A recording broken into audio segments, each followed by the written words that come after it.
পৃথিবীতে সবচেয়ে দামি জিনিস এটা। আমরা সবাই মনোযোগের অভাবে ভুগছি।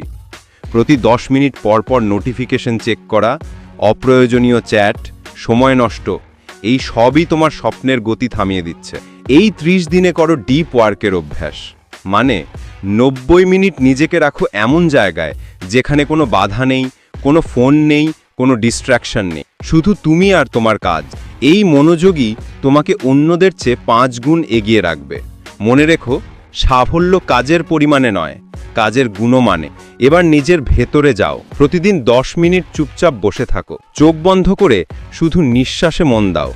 এই নীরবতার মধ্যেই তুমি নিজের ভয় চিনবে, নিজের দুর্বলতা চিনবে, আর নিজের লক্ষ্য পরিষ্কার করবে। নিজের শরীরকেও দিতে হবে সঠিক জ্বালানি। এই 1 মাস জাঙ্ক ফুড বাদ, অতিরিক্ত চিনি বাদ। তোমার শরীর শক্ত হলে তোমার মনও হবে ধারালো।